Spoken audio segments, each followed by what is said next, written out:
Teman-teman sekalian, saya membawa apa? Uang Nilainya berapa? 50.000. Kalau saya bejak-bejak seperti ini, nilainya berapa? 50.000. Kalau saya buang ke tempat sampah, nilainya tetap berapa? 50.000. Teman-teman mau tetap bernilai seperti uang ini? Mau. Oke, dengan saya Dana Paulina Adara, selama beberapa menit kemudian saya akan membahas tentang bagaimana menjadi pribadi yang bernilai. Assalamualaikum warahmatullahi wabarakatuh. Waalaikumsalam warahmatullahi wabarakatuh. Oke, di materi kali ini saya akan membahas bagaimana menjadi pribadi yang bernilai. Selanjut, pertama, apa itu pribadi yang bernilai?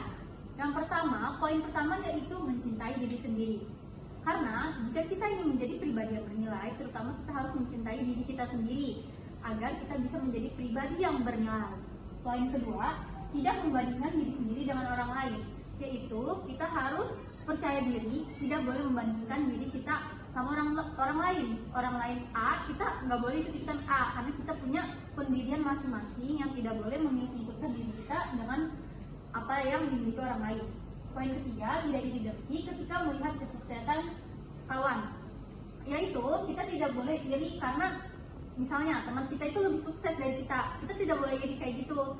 Justru kita harus terus usaha bagaimana kita bisa sukses seperti teman kita. Lanjut, yang kedua, untuk siapakah pribadi yang bernilai? Untuk diri kita sendiri, karena pribadi yang bernilai itu terutama untuk diri kita sendiri. Sebelum kita ingin menghargai orang lain, kita harus menghargai diri kita sendiri agar diri kita itu bernilai di mata orang lain ataupun sebaliknya. Lanjut, mengapa kita harus menjadi pribadi yang bernilai? Yang pertama yaitu dapat mencapai tujuan hidup. Nah, karena kita kan justru pengen punya tujuan hidup ya, jadi kita harus punya tujuan hidup apa yang mau kita tuju. Yang kedua, meningkatkan kualitas hubungan interpersonal.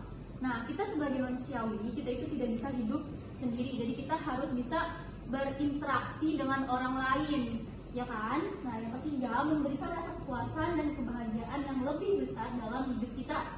Kita tuh harus memberikan rasa kepuasan dalam diri kita agar diri kita tuh bahagia, jadi diri kita tuh puas, baru kita bisa merasakan kebahagiaan tersebut.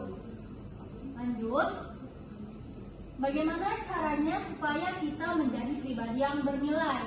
Pertama yaitu menentukan tujuan. Pasti ya, kita setiap orang tuh mempunyai tujuan masing-masing. Nah, kita tuh harus mempunyai step by step supaya tujuan kita itu tercapai.